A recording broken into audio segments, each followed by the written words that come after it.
پدرام هستم. اومدم با مود ترسناک، مود معمولی، مپ ترسناک، مپ معمولی و بریم که داشته باشیم با چند تا مود.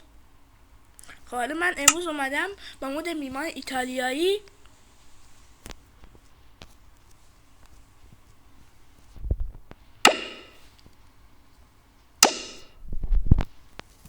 اول از سروایوال بلش میداریم، موده رو میذاریم، جوینش میکنیم،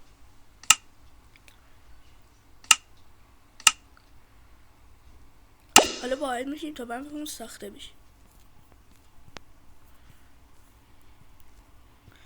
خب مپمون تا بخواد ساخته بشه کم طول میکشه بچه، کم صبر کنید لطفا.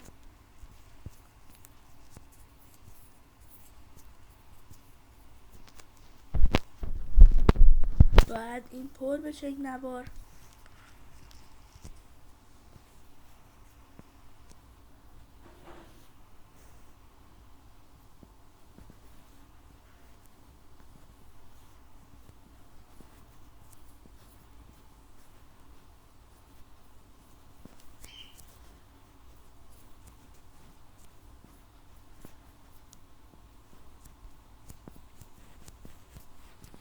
یک کم دیگه صبر میکنیم تا بیاد.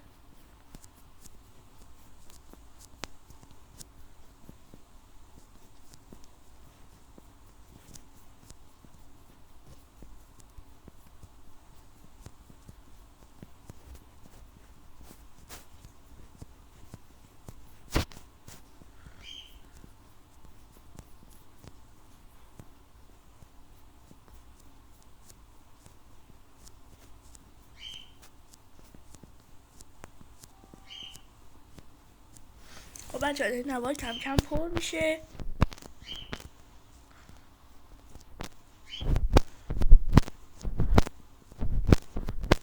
خب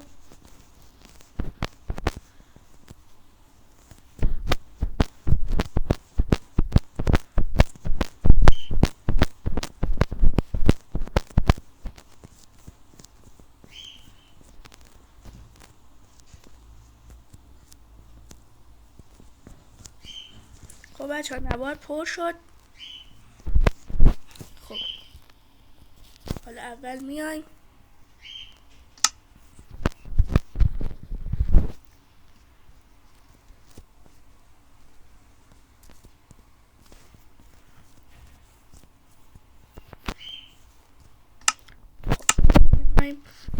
بچه وارد اینجا که میشیم، داخل بخش تخت اینا که میریم، پایینش که میایم میریم 3 تا آورده که این قهوه‌ای توم توم توم توم توم سحوره، این بیر بیر باتابینه، این ترالالا ترالالا. حالا اینا رو آن میکنیم. تون تون تون تون تون تون تون تون تون سحور. تون تون تون تون تون تون تون تون تون سحور. خب این توم توم توم سحوره. Trallallero trallallà, porco Dio e porco Allah. Trallallero trallallà, porco Dio e porco Allah. این ترالالero ترالالا هست.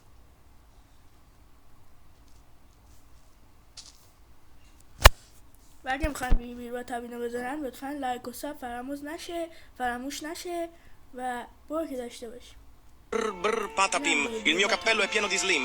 Brr brr patapim, il mio cappello è pieno di slim. Brr brr patapim, il mio cappello è pieno di slim. Brr brr patapim, il mio آموزش دانلودش هم اگه خواستین بگین داخل پیامک‌ها برام بنویسین تا من براتون بفرستم. ممنون که ویدیو رو تماشا کردین.